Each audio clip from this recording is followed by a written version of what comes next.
Bienvenidos a la nueva emisión de Bunkercast. Aproveche estos instantes para servirse una chela, su bebida favorita. Bienvenidos.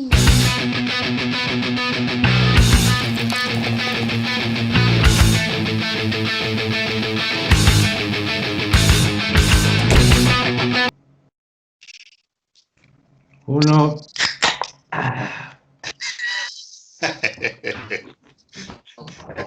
¿Qué pasó, campeones y hijos del maíz? Saludcita una vez más aquí el Bunkercast con el grandísimo Smells, con Pucho en dirección y producción.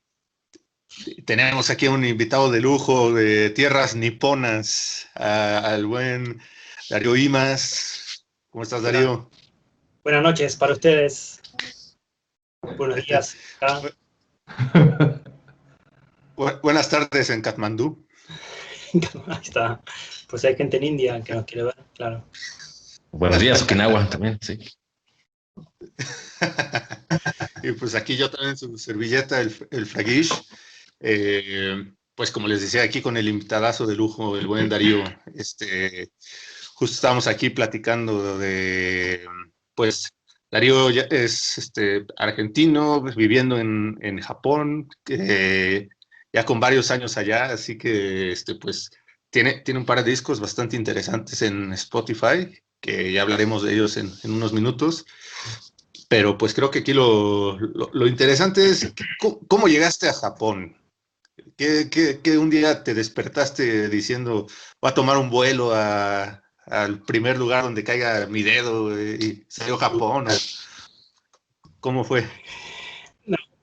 Bueno, en verdad es una historia que viene de hace muchos años, ¿no? Desde cuando era chico, tenía un amigo que su padre viajaba siempre a Japón con un barco, o sea, trabajaba en el barco, era electricista o mecánico, y yo tendría 7, 8 años, y iba a la casa de él a jugar, y cuando venía el padre, que venía cada 6 meses, yo quedaba fascinado con las historias que contaba sobre Japón y la tecnología, y traía juegos o cosas que nosotros no conocíamos, ¿no? Entonces ya desde muy chico ya Japón tenía algo especial, como un sueño, una fantasía, ¿no? En mi cabeza. Y bueno, el tiempo pasó y después comencé a estudiar y de casualidad un profesor me mandó a hacer un trabajo sobre la cultura japonesa y fui a la embajada y recibí un montón de información y empecé a ver y me empezó a fascinar y empecé a estudiar el idioma. Y así empecé a estudiar japonés, estudié por muchos años y entré en la carrera de estudios orientales y comencé a estudiar la historia de Asia, toda la cultura, bueno, obviamente todo China, India o países árabes. Y bueno, siempre me quedó como ahí la idea de poder venir a Japón, pero yo sabía que no quería venir, quería venir a vivir o por lo menos con una beca. Y bueno, así seguí estudiando y conseguí una beca del gobierno de Japón, del Ministerio de Educación, y en el año 2009 vine por un año. Era para una beca de perfeccionamiento del idioma de japonés.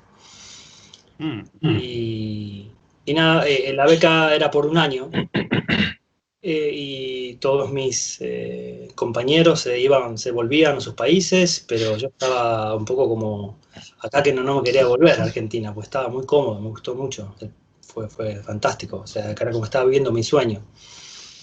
Y, y bueno, decidí quedarme, no fue fácil porque no tenía nada, tenía que volver, o sea, tenía la visa de estudiante y todo. Y nada, me quedé aquí trabajando y después me casé y ahora tengo 2 hijos, así pasaron 12 años. 12 años, ya estás por allá. Sí. Ay, qué bueno, ¿eh? Qué bueno, qué bueno. ¿Y qué es lo que más te gusta de allá? ¿Qué es lo que más te llamó la atención en específico al inicio? Darío, perdón, muy rápido. Se congeló tu cámara. Si quieres, apágala y préndela de nuevo, porque... Ok. Ah, sí, no queda bien. Pero sí te escuchamos bien. Ok, yo Fue cuando Smells de- te estaba diciendo que habías cumplido tu sueño, cabrón. De andar por allá, ¿no? Sí. Ok, arranco de ahí o como quieran, no hay problema. Sí. Sí, continuamos, te preguntaba en sí qué es lo que te hizo decidir quedarte ahí, o sea, qué parte de hablar de la cultura Sí, japonesa es hablar horas, ¿no? Pero sí. lo más importante, digo, las chicas, el estilo de vida, vaya, ¿qué fue lo que dijo? No, de aquí soy. Sí, fueron en verdad un conjunto de cosas, ¿no? La primera fue que también yo estaba estudiando, estaba en la universidad, entonces el ambiente era fantástico porque el gobierno me pagaba cada mes como un salario y solo tenía que estudiar y viajar y la seguridad también, que podía caminar a cualquier hora. Seguramente ustedes habrán escuchado historias acá, es súper Sí. seguro. Entonces, puedes dejar la billetera en un café o dejar la mochila y te vas a pedir el café y vuelves y va a estar ahí. Algo que para nosotros es algo, wow. Ay, qué regreso, ya no está ni la mesa, que ya. Pero que en verdad uno después se pone a pensar que eso tendría que ser lo normal. Sí, Sí. como para nosotros es Sí. fantástico, wow, Japón es espectacular, no, pero eso tendría que ser el estándar del mundo. Pero bueno, nuestros países están un poco desfasados en ese sentido. Y de Pero, México ni te digo, ¿no? Pero bueno. pero bueno, fue eso también. La comida me sorprendió mucho porque no conocía mucho de la comida en verdad, solamente lo más famoso, el sushi o por ahí el nikuyaga, que es una comida, un estofado así, pero no conocía mucho y me Sí. sorprendió, me encantó por el sabor y por lo saludable también. O sea, fue un conjunto de cosas que me hizo sentir cómodo, decir, bueno, yo quiero estar acá, por lo menos quiero vivir muchos años más, no quiero estar solo un año. Claro. Y sí, Y la bebida, ¿qué es la lo que bebida, toman? ¿Sake? sí, toman sake. No te puedo ayudar mucho con eso porque yo no tomo alcohol, así que pero sí, toman muchísimo acá. Arturo creo que estuvo, ¿no? De viaje y lo pudo confirmar. Sí, tengo un par de Sí, por ahí historias tenemos de unas terror. anécdotas. Sí, Sí, es sí, sí. increíble. Pero, también eso otra cosa Sí. que me sorprendió, que no me imaginaba que los japoneses tomen tanto cerveza, ¿no? Toman mucha cerveza. Y mezclan, no Sí. sé, en México, pero en Argentina no es algo común, creo, ¿no? De que se mezcle, toman cerveza, después vino y después toman whisky o sea, acá es normal que la gente empieza con cerveza, se toma una o dos cervezas, después pasa al whisky y después pasa al sake y van mezclando. Aquí es muy común, Sí. fíjate, la cerveza es para calentar motores, como decimos, abrir el apetito, ¿no? Y ya después las cubitas de ron, por ejemplo, que aquí conocemos como mangas de seda, ¿no? Porque, vaya, es un deleite Sí, beberte eh, Una pashmina, ¿no? una Por la pashmina, sí, garganta. sí, sí. Sí, sí, sí, Darío, exactamente. te preguntar, una vez me contaron una anécdota que en Japón hay algunos lugares del trabajo en los que los jefes saliendo a la oficina invitan a todos los empleados y es algo así como que una obligación para los empleados tener que ir, aunque, y bueno, el patrón paga lo de todos, pero a veces está hasta muy tarde y acaban muy mal, sí. pero al día siguiente tienen que presentarse a trabajar y que es común verlos en el metro, que van las esposas a recoger a los esposos ahí arrastrándolos, Sí, que es la rutina, ¿no? Y que es parte de sí. la cultura. Sí, ese es mito, sí, es verdad, es verdad. ¿Verdad? Es muy difícil rechazar la invitación de un superior, especialmente en las compañías. Acá en Japón, esto viene por una cuestión histórica del confucianismo, ¿no? De que se respeta mucho a las jerarquías. El padre, el hijo, el jefe, ¿sí? Es que con mucho las jerarquías es muy importante, viene de China eso.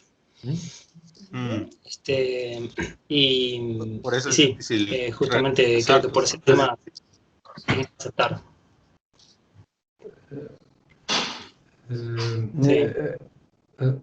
Bueno, eso me pareció un aspecto interesante. También me dijeron que, bueno, se habla mucho de la limpieza, ¿no? En Japón, pero también me han dicho que, por ejemplo, en los ríos, esos ríos que son urbanos, que corren dentro de las mismas ciudades, están muy sucios. ¿Es cierto? No, la verdad que no he visto ríos sucios o que estén como, bueno, comparando con lo que he visto por ahí en Argentina o en otros países, no, y no se siente olor tampoco en los ríos. Y acá Osaka es la segunda Ok. ciudad más grande y no, no hay, sí, no hay, Pues te invitamos un día a que vengas a Puebla, a que nos visites aquí en el río Toyac, ¿no? Para que te des, diríamos en México, un quemón de los buenos, ¿no? hay aroma, un poco de aroma. No, Una fragancia que te enamora, ¿no? Bueno, después hacemos el con tour lo- por el Riachuelo, no sé si lo conocen, es muy famoso por su contaminación. ¿El Riachuelo? ¿En dónde? En Buenos Aires. Sí. Ah, ok. No lo sabía eso. Por cierto, está el tema este que acaban de mencionar que van a soltar el agua de Fukushima, ¿no? El agua donde estaban conteniendo el agua radiactiva, no sé cuántos millones de toneladas, Sí, ya van a sacarlo al mar, ¿no? Porque, bueno, ya era necesario porque no podían estar acumulando tanta agua, ¿no? Entonces ya se sí, hizo un poco de escándalo, pero en realidad, bueno, se tiene entendido que va a filtrarse esa agua antes de desecharse al mar, ¿no? Entonces creo que fue un poco de sensacionalismo eso de que, sí, van a tirar el agua radiactiva al mar. Creo que es un sí. proceso en el que van a filtrarlo, ¿no? No es- Sí, un poco vi esas noticias. La verdad que con todo este tema, sinceramente, ¿no? Con lo de la pandemia, eso, prácticamente no estoy viendo nada de noticias. Estoy como, viste, en otro canal, digamos, ¿no? Pero sí escuché eso a través de un amigo y sí, en verdad lo del tema de Fukushima también es de cuando fue, desde el principio.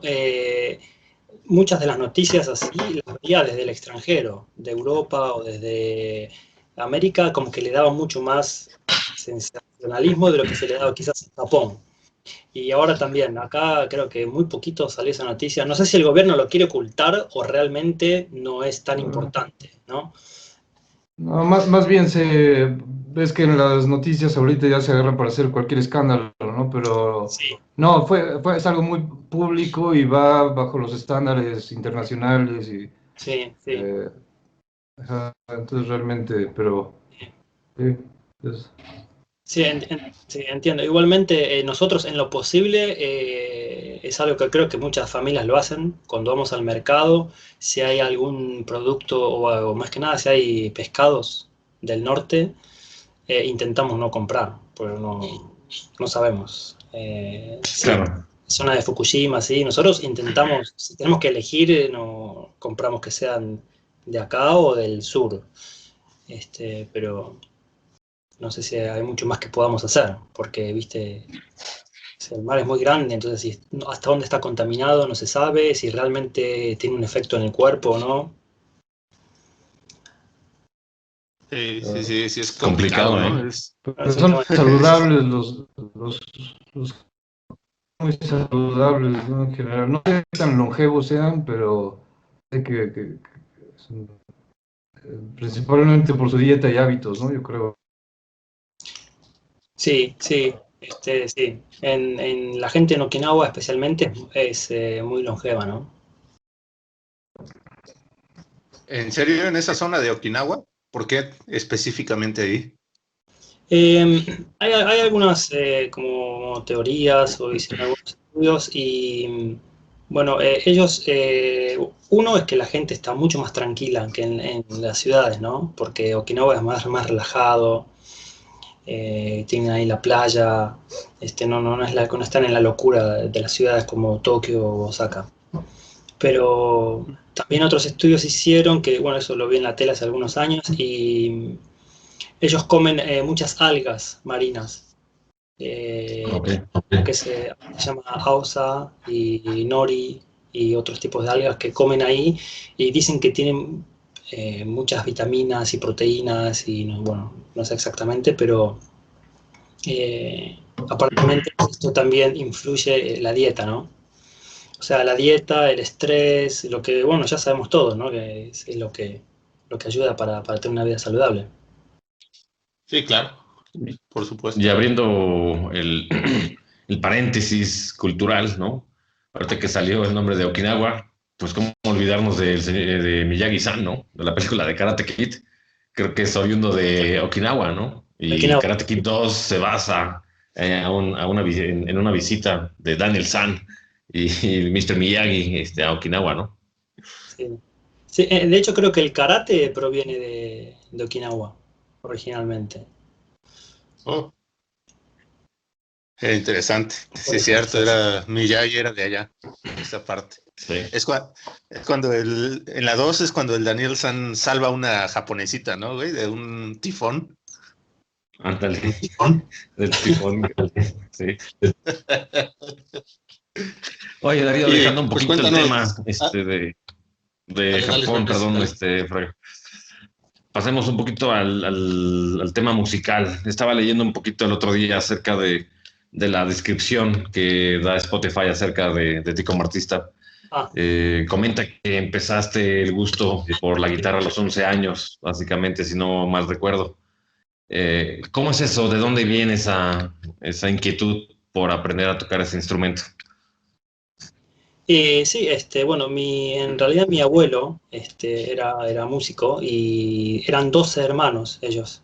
Y creo que eran todos músicos, o algunos cantaban y otros tocaban guitarra.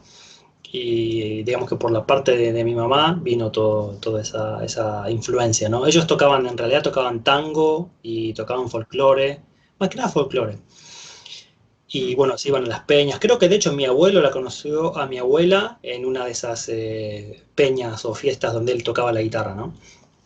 Y Sí. bueno, y a partir de ahí, y también desde chicos, escuchando música rock, heavy metal también, y bueno, obviamente uno cuando está con el rock y el heavy, uno quiere, ¿no? Tiene quizás muchos de nosotros, nos da la ilusión de poder tocar, estar ahí, y sí, ya desde muy chico comenzó esa pasión, ¿no? Y sí, mi hermano, en realidad mi hermano mayor, él toca el bajo, Ariel. Ariel, sí, él casi en el mismo momento comenzamos los dos. Y Gus, mi hermano menor, él después empezó con la batería, ¿no? Ah, mira. Una cuestión, sí, familiar, digamos. Oye, qué bueno, y digo, ya una vez aprendiendo un poquito más el uso del instrumento, pues ahí leí que estuviste en algunas bandas. Me imagino que en Argentina, ¿cómo estuvo ese movimiento que tocaban? ¿Hacen covers? Cuéntanos un poquito. Sí, ya desde chico, en realidad yo nunca estudié música, propiamente dicho, o sea, siempre fue como de oído, y entonces a través de eso iba a ver, había una banda cerca de mi casa que se llamaba Satánica, ¿sí? O sea, Muy bien. bien heavy. Y nosotros desde chicos, yo tendría 7, 8 años, y con mi hermano pasábamos por la esquina y estaban ellos ensayando ahí casi con la ventana que daba afuera y se escuchaba el sonido, obviamente las quejas de los vecinos, ¿no? Pero ya los conocían y bueno, como que nadie decía nada, pero llegó un momento que nosotros pasábamos tanto que nos quedamos escuchando las canciones y ya conocíamos las letras o las canciones de tantas veces, ¿no? Sí. Y es una historia muy interesante porque después nosotros nos hicimos los asistentes o plomos, decimos en Argentina, dicen plomo, los plomos de la banda.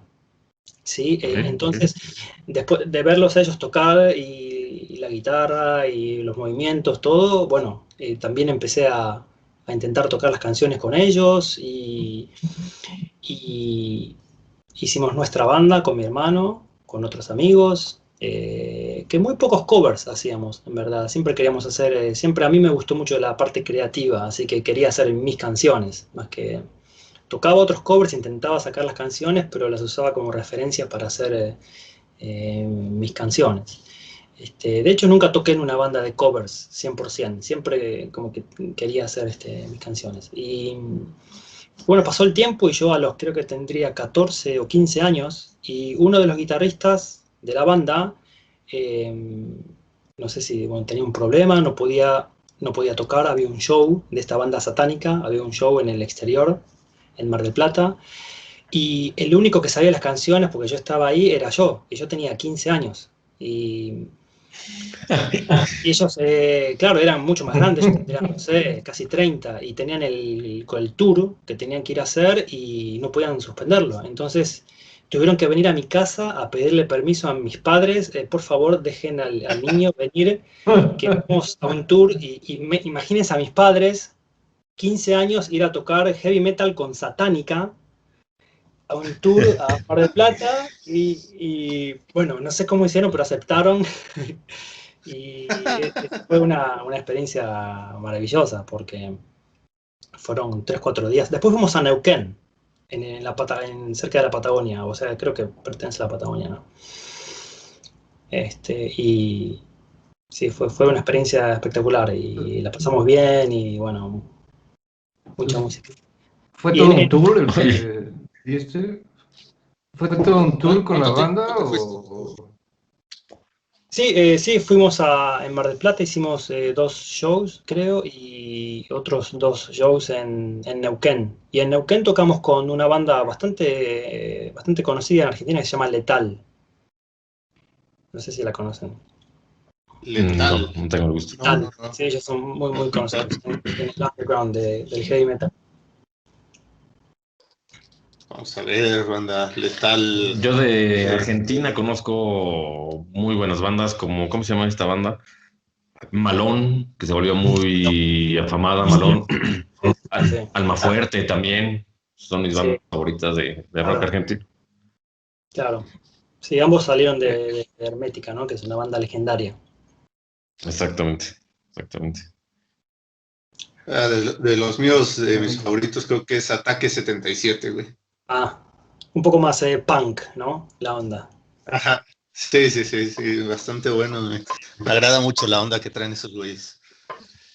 Y de hard rock, así en inglés, o heavy metal en inglés, ¿qué consideras que son tus influencias? Porque nosotros durante la semana estuvimos estudiando un poquito tu música y, y, y estábamos platicando que yo no soy muy conocedor de esos temas aquí. El buen Smells y Pucho son más de ese tipo de bandas, pero me comentaban mucho que tiene un toque muy de Satriani lo que tú haces. Algunos solitos, la vibra que traen las canciones, pero para ti, como qué es lo que te ha influido, qué grupo o qué Eh, solista te ha sí. influenciado. Sí, sí, desde chico escuché mucho Guns N' Roses, fue como mi primer gran influencia, y Slash era un genio, o sea, las melodías, ¿no? Después sí descubrí Satriani, descubrí Steve Vai, y me llamaba la atención la velocidad y eso, como a todos, quizás, ¿no? Pero lo que siempre me dejaba una marca era la melodía, es lo que siempre admiraba más que la velocidad, y siempre fue lo que quise buscar, ¿no? Una melodía que quede impregnada y que la gente pueda sentir una emoción a través de una melodía. Y creo que en definitiva eso es lo que también hasta Steve Vai o Satriani, cuando escuchas estas súper virtuosos, en realidad al final lo que queda es la melodía, porque el piri, piri, piri, piri, piri, piri, piri, piri, eso no podemos recordarlo, ¿no? Claro. Y bueno, comenzó un poco con Guns N' Roses, Metallica y las clásicas, y Megadeth fue mi gran influencia después, ¿no? Y gracias a Marty Friedman. Él fue digamos, el que me inspiró de manera eh, más importante, ¿no? Porque sus melodías, el estilo de él de tocar, es como que habla la guitarra cuando él toca, solo los vibratos. Y con Friedman tengo algunas historias también. Mencionas a Marty Friedman y Smells se chorrea, déjame te digo. Bueno, mira, les cuento alguna historia. Yo no sé, también 14, 15 años y ya era fanático de él y vinieron a Argentina y, y bueno, y lo conocí ahí. O sea, me saqué una foto con él, ¿no? Y después pasaron los años y en ese momento yo ya estaba estudiando japonés. Y yo sabía que él vivía en Japón. Y vino él como ya se había ido de Megadeth y vino a Argentina a tocar, hizo una clínica y fui con mi hermano y nosotros fuimos temprano, no sé por qué ese día fuimos temprano al show. Y cuando estamos llegando, le digo a mi hermano, mirá, es Marty, le digo, es Friedman. Y venía caminando por la calle, él con un guardaespaldas, muy chiquitito él, ¿no? Con un guardaespaldas, venía caminando y ahí nos ponemos a hablar.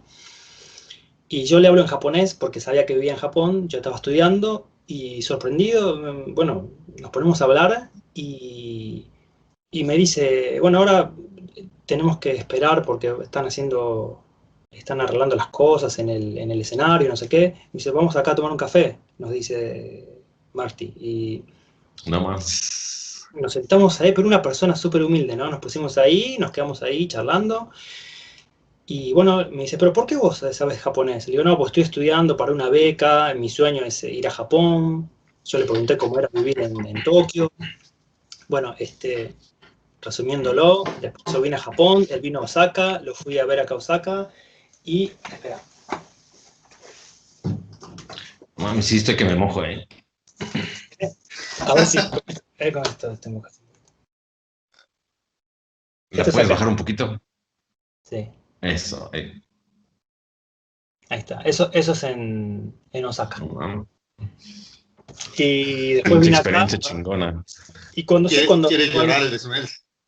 cuando lo Casi, hablé, casi, no, pero güey. súper humilde. Te digo que una vez que lo conocí acá, lo vi después 2 veces. O sea, estando en Japón, él está mucho más relajado, ¿no?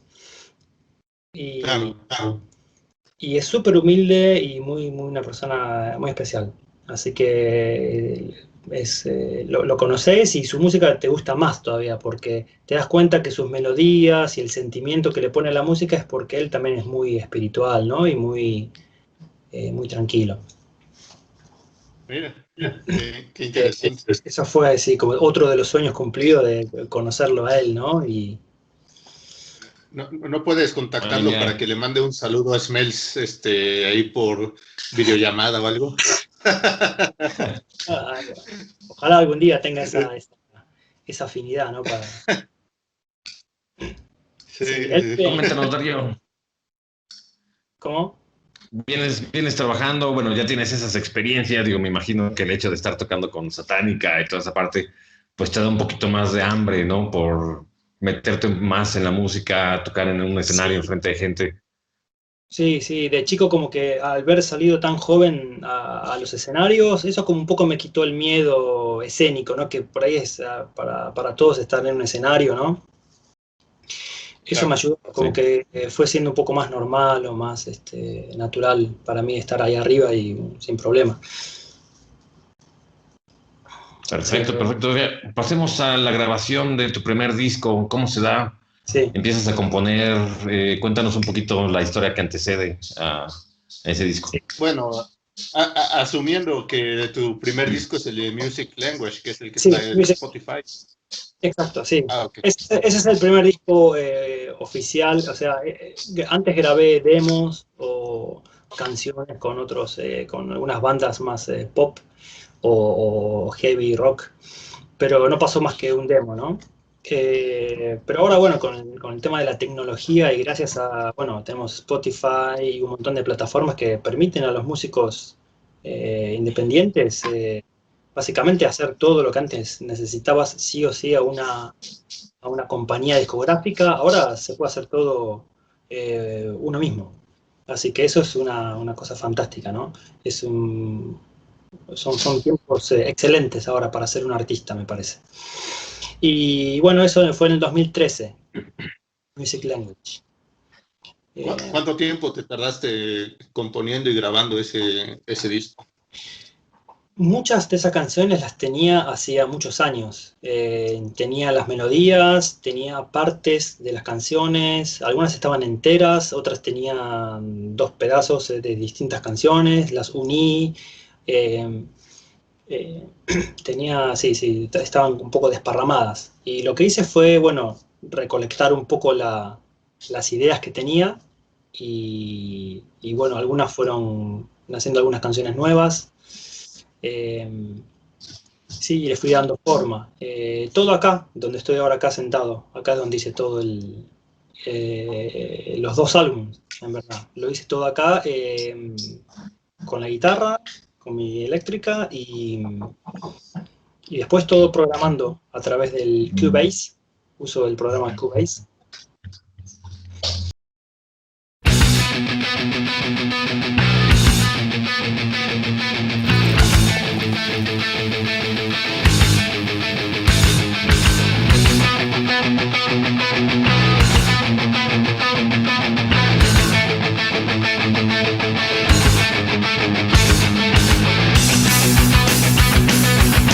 Con ellas me dio también un poco una visión diferente, ¿no? De, por ejemplo, los tipos de acordes que usan acá, la estructura de las canciones, ¿no? Y eso creo que influenció un poco en el segundo disco, ¿no? Ok, ok. Pero entonces eso fue ya, te decidiste a grabarlo ya hasta que entraste entramos el mundo entero a la pandemia, que fue pues más o menos entre febrero, marzo del 2020. En ese momento fue cuando te decidiste a grabarlo. Claro, sí, tenía algunas canciones y realmente algunas surgieron espontáneas y en una semana la escribí y la grabé en una semana completa. Algunas el proceso fue muy rápido y otras llevaron tiempo porque no le encontraba la vuelta. Me gustaba la canción, pero no le encontraba cómo darle la forma, ¿no? Eso también creo que pasa mucho en el proceso cuando uno crea, ¿no? De que hay partes que no cierran o parece que no está completo, ¿no? Sí. Y eso por ahí queda ahí trabado y así tengo ahora, por ejemplo, 3 o 4 canciones que me gusta la melodía, está la idea, pero no sé cómo, todavía no me inspiro para poder completarla, ¿no? Claro, claro. Qué difícil. Yo Mira, pensé que ahí en un está. proceso de Ajá, Sumers. que en un proceso de creación musical, ¿no? Pues es complicado, ¿no? Yo me imagino que traes ciertos tonos en la cabeza, una melodía, y pues la pasas, ¿no? A la guitarra, pero a lo mejor son 3, 5 segundos lo que tienes en la mente, y después, ¿cómo continúas, no? Totalmente, totalmente. Y esto es algo fantástico, porque uno a veces se sienta a decir, bueno, ahora voy a hacer una canción, digo, tengo una idea, y te sientas y no sale nada, y todo lo que te sale es malísimo, ¿no? Y por ahí estás haciendo otra cosa, estás ahí, y es como que, no sé, te baja del cielo una inspiración y es increíble, es mágico, porque sale una melodía o sale unos acordes y es como que, wow, ¿y eso de dónde salió? No, eh, eso es lo Inesperado. y sí, eso es lo que se llama la inspiración, ¿no? Que, Sí, sí. que la palabra misma lo dice porque significa in spirit, que viene del espíritu. O sea, la inspiración justamente es eso, es algo que uno no, o sea, está en algún lugar y debe ser alguna frecuencia que está y uno la capta y surge.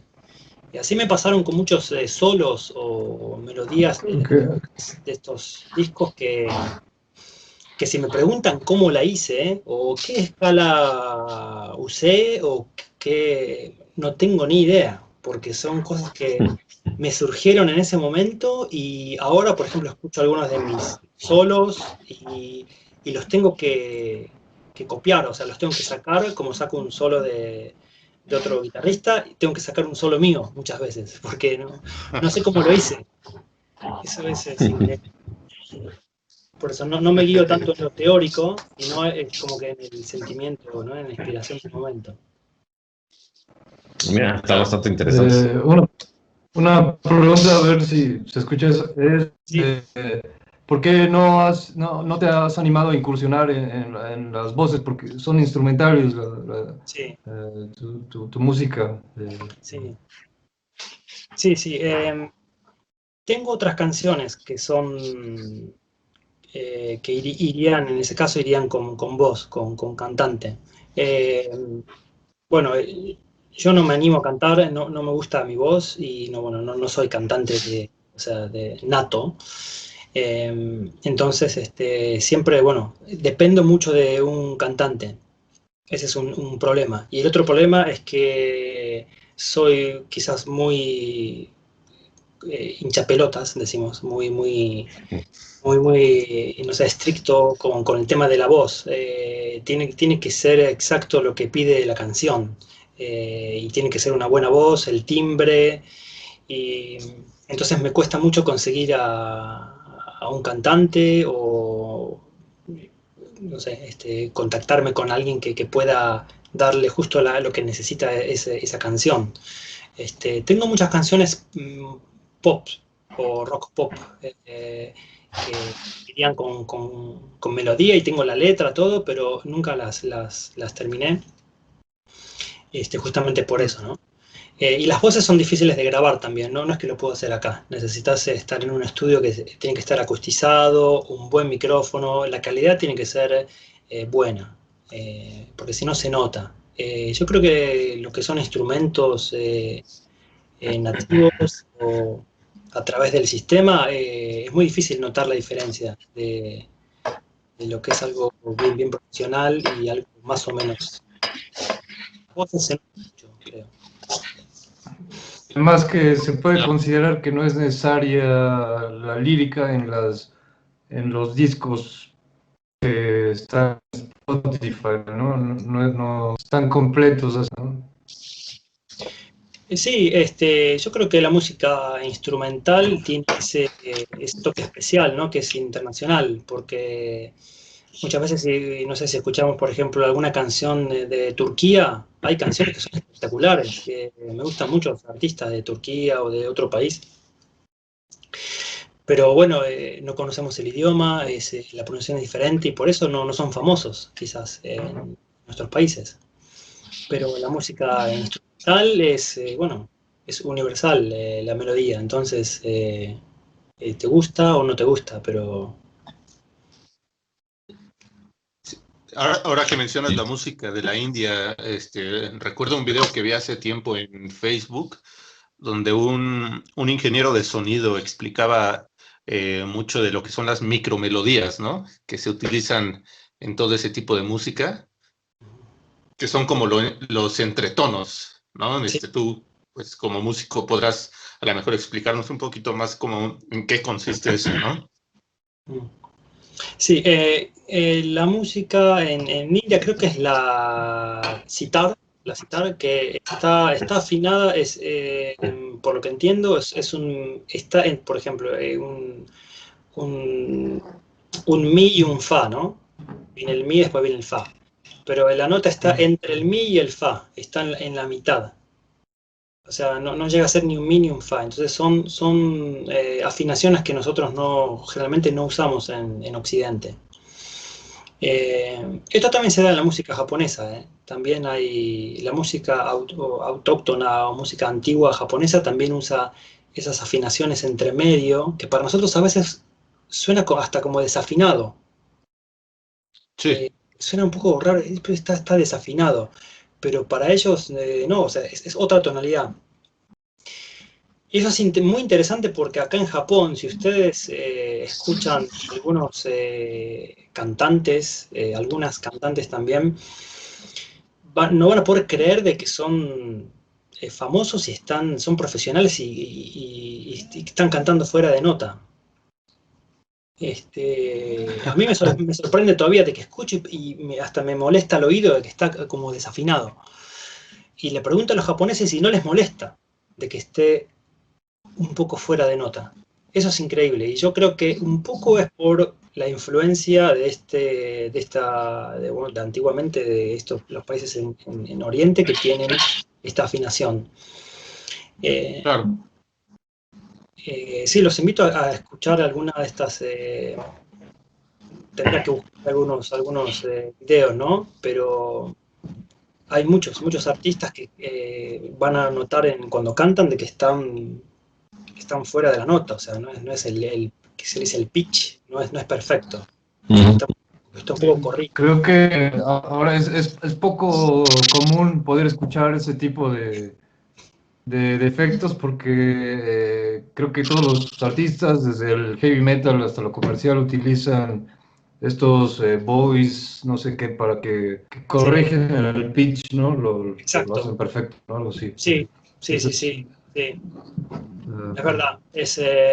Sí, creo que en lo que es Estados Unidos o mismo en toda Europa, Latinoamérica, se usan estos efectos que como un teclado, ¿no? Te pone el pitch perfecto. Aunque el músico se corra, eso que en el sistema, programa, lo puedes bajar a la nota perfecta. Es como mencionabas la música, ¿no? Sí, de hecho. Ahorita que mencionabas esa parte del tono, me acordé mucho de este video en donde sale tocando John Lennon pues, obviamente con Yoko Ono, con el de, están tocando la canción de Chuck Berry, la canción de Johnny B. Good. Increíble. Donde empieza la vieja, algo así, y del plano le cortan el sonido, ¿no? Cortan el sonido, es espectacular. Es muy bueno ese video, sí. Sí.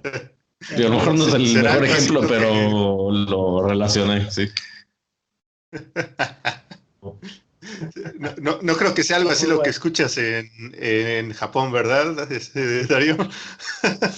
No tanto, pero sí, no tanto. No, pero realmente acá hay músicos increíbles, es increíble. Eso, otra de las cosas que me sorprendió cuando vine es la cantidad y la calidad de músicos que hay en Japón. Desde guitarristas, virtuosos, en lo que sea. O sea, ustedes saben que los japoneses son muy perseverantes, ¿no? Muy trabajadores. Entonces, eso también se da con la música. Entonces, el que, no sé, le gusta el blues, es no sé, un capo, un genio del blues, se pone y se sabe todos los yeites y todos los acordes y lo que sea. Y el que está, no sé, con la batería.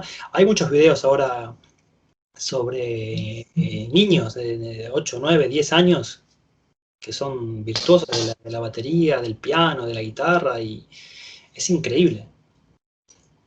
Sí. Aquí en América Latina se comenta siempre que no importa qué tan bueno seas en algo, siempre va a haber un niño asiático que te va a superar. Que te va a superar, sí. Es probable, sí. Fíjate que en alguna ocasión que me mandaron de entrenamiento a Japón por parte de una compañía en la que trabajaba, fuimos a un karaoke. Y bueno, allá son muy, muy famosos, ¿no? Los karaokes para precisamente después de ir a cenar, te vas a ir a echar otros tragos, por si no acabaste lo suficientemente briago en la cena, en el karaoke, acabas hasta las manitas, ¿no? Y me sorprendió mucho que hay muchos japoneses que liberan el estrés de una manera increíble en el karaoke, que aunque canten mal, pero se echan unos gritotes que se nota que están liberando toda la tensión de la semana, güey. Claro. Y aquí en México a lo mejor.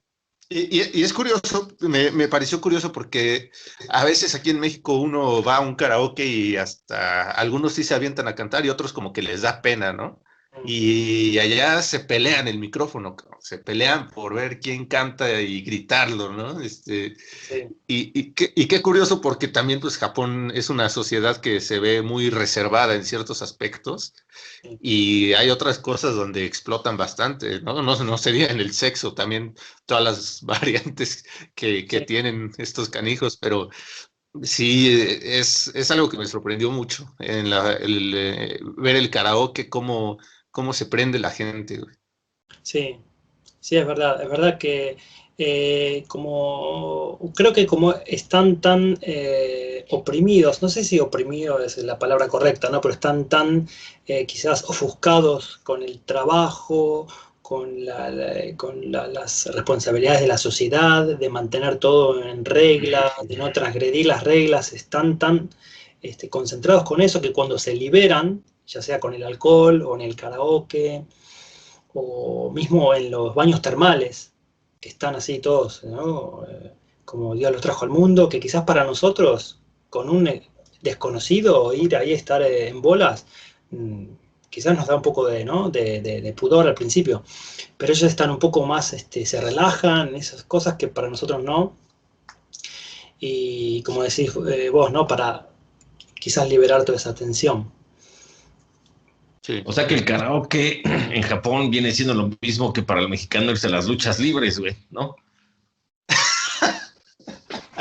Quizás no para gritar. Sí, no, un día te invitamos, cuando vengas por acá te invitamos a la Arena Puebla Sí, o a la Arena México para que veas cómo gritan las doñitas. me Te vas a encantaría ir. espantar. No pude ir, no pude ir. Las veces que visité México no pude ir, pero sí, sí, quiero ir a... ¿Cuándo tienes planeado tocar base en México nuevamente? Por ahora no hay planes específicos con todo este tema que viajar. La verdad que no vemos una fecha próxima, ¿no? Pero sí, cuando tengamos chance. Ahora hay vuelos directos también, ¿no? De Tokio a DF, así Ah, que claro. es mucho más fácil, mismo para visitar, para ver a mi familia, es más fácil que mi familia argentina va a México y nos encontramos todos en México, es más fácil.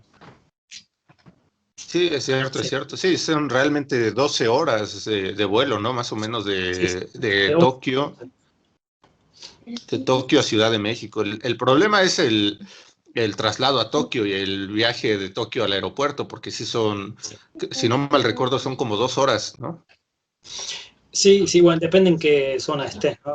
Pero el aeropuerto está un poco... Narita creo que sí. Narita está un poco alejado Ajá. es el centro. Sí, sí, sí, señorita. Sí. Sí, sí, es cierto. Oye, pues está muy bien. Por ahí también nos llegó el rumor de que andabas escribiendo un libro. Ah, Es sí. cierto. Sí, cierto, y ahora estoy muy ocupado con eso, es como que un poco tengo la música de costado porque me ocupó mucho el tema del libro, que ya está, o sea, ya está en la imprenta y debe estar listo en estos próximos días. Así que sí, estoy muy emocionado con eso. ¿De qué es tu libro? El libro narra todos los viajes que hice desde que comencé a viajar por Asia. Primero fue Medio Oriente, después fue todo por Europa y después fue todo lo que es la vida en Japón y alrededor todo en Asia. Son casi 50 países. Y, y todo empezó empecé a escribir blogs. Cuando empezaba a viajar, escribía blogs porque mi primer gran viaje fue a Medio Oriente. Y ahí estudié en Siria, en Egipto. Entonces empecé a escribir sobre la vida allá, como era, porque todo muy diferente. Y bueno, tenía esos blogs y tenía las ideas. Y bueno, cuando quise acordarme, tenía un montón de páginas escritas. Entonces lo que hice fue básicamente recopilar, bueno, editar algunas partes, pero bueno, son 370 páginas del libro que quedó al final, que pensaba que iban a ser 100, 200 páginas y bueno, quedó algo bastante grande, pero que relatan muchas historias y cosas que vi desde dentro de la cultura, porque cuando viajaba no me quedaba en hoteles, sino que me quedaba en casa de gente local. Entonces, que más que una mirada de un turista que va a visitar una ciudad, es más que nada la mirada de un visitante que me hospedaba en la casa de muchos locales. Entonces, como que podía ver desde el núcleo, ¿no? Desde el corazón de la cultura. Y bueno, viajando solo, con una mochila nada más, así que Hay muchas anécdotas, historias, cosas que pasaron. Claro. Ah, Ese punto que algo mencionas que, de... vas, Pucho, adelante. algo que me da a hacer canciones es que creo que Ahí se cortó. ¿no? Es que, de hecho, Te volvimos a perder, Pucho. hay unas, ah, sí, ya me escuchan, ¿no? Yo creo que comprimir el audio, al comprimir el audio, deja mal, ok, bueno, ahí se escucha mejor, ¿no? A ver ahí. Sí, escucha un poco mejor. A ver, inténtalo. Ah, bueno, que en tus discos, por ejemplo, creo que mencionas varios lugares, el nombre de las canciones hace Sí. distintos lugares e incluso está en distintos idiomas. Hay uno que está como en japonés tal vez, bueno, Sí, sí, sí, sí, es verdad. Sí, ahí está alemán y francés, me parece. sí, sí, sí, exacto, sí, sí. Sí, es una pasión también que tuve desde chico, ¿no? Cuando fue que comencé con el tema de las culturas extranjeras y a estudiar japonés. También de chico estudié alemán, después estudié un poco de francés y cuando fue mi primer viaje a Medio Oriente, ahí estudié árabe en la Universidad de Damasco y después en Egipto. Así que también eso ha sido una influencia muy grande, ¿no? El tema de los idiomas y las culturas.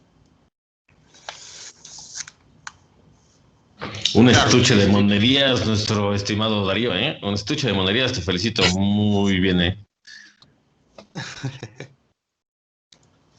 Pero bueno, como Eh, todo, hay que continuar, ¿no? Para tener el conocimiento, ¿no? De cómo es la música, también son los idiomas, y creo que está un poco conectado, ¿no? Eh, con los idiomas que no seguí, no continué practicando, mucho lo perdí, ¿no? O sea, el árabe acá casi no tengo posibilidad de practicarlo, y bueno, se perdió mucho de lo que aprendí. Pero, pero sí, está al alcance de cualquiera si tienes la pasión, como la música, ¿no? O sea, tenés la perseverancia y la pasión, como todo, ¿no? Puede lograr. Claro. ¿Qué consideras que es lo que más se te ha contagiado de la cultura japonesa ahora que ya llevas pues 11, 12 años por allá? ¿Qué es lo que crees que más te ha impregnado esa cultura? Eh, una de las cosas creo que cambié fue el tema la visión o el punto de vista hacia lo que es el trabajo, hacia lo que es hacer, por ejemplo, hacer algo, no sé, la responsabilidad, ¿no? Hacia el trabajo y hacia las actividades que tenemos que hacer. Por ejemplo, acá en lo que hagas, el cliente siempre te requiere un nivel de calidad que tenés que cumplirlo para poder seguir trabajando, para poder seguir en tu rubro, en lo que hagas, ya sea dar clases o ya sea música o un negocio, vender productos. Entonces los japoneses son muy exigentes con el tema de la calidad, pero también son muy fieles también a la hora de trabajar o de comprar por un servicio, lo que Claro, sea. Entonces eso me obligó un poco a replantearme muchas cosas que quizás traía yo de Argentina, donde, bueno, si está un poco, si está más o menos está bien. Bueno, más o menos está bien. Y acá no es así. Acá no es más o menos está bien. Tiene que estar perfecto. No tiene que estar más o menos bien, tiene que estar perfecto. Entonces eso me cambió un poco. Entonces, bueno, cambié el hecho de llegar a horario. Cuando tengo que ir a un trabajo, tenés que llegar a horario. Si son las 3:30, son las 3:25. No son 3:30, son 3:25. claro. Eh, y bueno, todas esas cosas, ¿no? Del hecho de la responsabilidad, más que nada. Seguramente hay otras, pero sí, la responsabilidad. Y también, quizás hay otra más, que es el tema de la armonía, de mantener la armonía en una reunión, en una conversación con una persona. Por ejemplo, en otros países, o quizás en nuestra cultura, está el hecho de que por ahí uno choca con una persona cuando dice algo que piensa diferente, ¿no? Entonces está como ese enfrentamiento a veces, porque, bueno, ya sea por el fútbol, o por política, o por lo que sea, ¿no? Y acá en Japón es todo lo contrario. Acá la gente siempre está intentando evitar cualquier tipo de confrontación. Entonces siempre le dan prioridad a la armonía dentro de la conversación o de una relación interpersonal. Entonces, acá se evita mucho hablar de política o de cualquier otro tema que sea de confrontación. La gente toma distancia e intenta mantener la armonía. Quizás para nosotros es raro, porque bueno, quizás pensamos que no son honestos o que no abren su corazón, pero para el japonés esa es la manera de mantener la armonía en la sociedad. Entonces eso uno se tiene que adaptar, y la gente que no se adapta a veces tiene problemas, ¿no? Acá. No, y al final, pues, no dejamos de ser sangre caliente, ¿no? Los latinos. Y vaya que nos gusta la confrontación, el echar a pedo, el alzar la mano, es decir que esto no me gusta, ¿no? Es ser la discordia, ¿no? En la discusión. Entonces yo creo que también, y bueno, en Argentina también, la gente es muy Sí. apasionada, Sí. creo que más que en México, ¿no? Entonces, también creo que para ti ha de haber sido un choque de cultura muy fuerte, ¿no? Esa parte del decir, evitar la confrontación, pero ¿cómo? Si está en mis genes, ¿no? Sí, claro, claro. Sí, sí, sí. Totalmente, totalmente. Pero bueno, del otro lado, cuando las veces que volví a Argentina, me chocó cuando iba a un local a comprar algo, o a un restaurante, o a un negocio, y la gente quizás me trataba mal, o no me trataba mal, pero quizás no era muy cordial, por decirlo de otra Sí. manera. Y entonces eso me chocaba. Después, claro, antes me parecía que era normal, o que estaba, bueno, dentro de los parámetros normales, pero ahí es cuando me di cuenta que un poquito me ajaponesé, cuando tuve ese choque. Claro, ahora cambié. Ahí fue donde me di cuenta. Que también se ¿Y podría qué considerar podrías platicarnos? que esto de... Vas, Pucho, vas. no, solo Sí, comentar, por ejemplo, que no hay interpersonal, pero Japón tiene una tasa de suicidios mayor, realmente mayor al promedio mundial, ¿no? Entonces es algo tal vez no se analiza, sino se internaliza, tal vez. sí, sí, creo que entendí la pregunta. Un poco se cortó, pero sí. Intentan mantener la armonía, pero hay muchos suicidios, ¿no? Eso, ¿no? Ajá, que tal vez esas, en vez de hacia afuera, es hacia adentro, tal vez Exacto. Sí, sí, es verdad, es verdad. Ese es un punto muy importante cuando se analiza Japón, el tema de los suicidios, ¿no? Em, sí, el hecho de no exteriorizar los sentimientos, ¿no? Más que nada. Porque, bueno, nuestras culturas tienen ese lado de que enfrentan, pero por el otro lado tienen la parte positiva de que también exteriorizamos el amor y los afectos. Entonces nos damos un abrazo, nos damos un beso, y cuando tenemos que decir las cosas, te quiero, o sos un gran amigo, lo decimos. Acá la gente no lo dice. Entonces, tanto lo bueno como lo malo se guarda, y entonces sí, es verdad que mucha gente después eh, comete suicidio. Pero esto también muchos no lo tienen en cuenta, pero no hay que olvidarse que Japón tiene la cultura del suicidio desde la época de los samuráis, desde mucho antes, o sea, donde existía el seppuku, ¿sí? Que se clavaban ¿no? La espada en el estómago. Y es una cuestión de honor también, o sea, quizás para las culturas cristianas como las nuestras, el suicidio es algo terrible, es algo malísimo, porque desde la religión o desde nuestra cultura nos enseñaron de que bueno, solamente Dios es el que puede permitir la vida o la muerte, ¿no? O sea, que depende de él cuando llegue nuestro tiempo. Pero para los japoneses no es así, porque es una cuestión histórica que los samuráis, si sentían que los iban a capturar o los iban a matar el enemigo, ellos preferían, por su honor, suicidarse, y eso estaba mejor visto.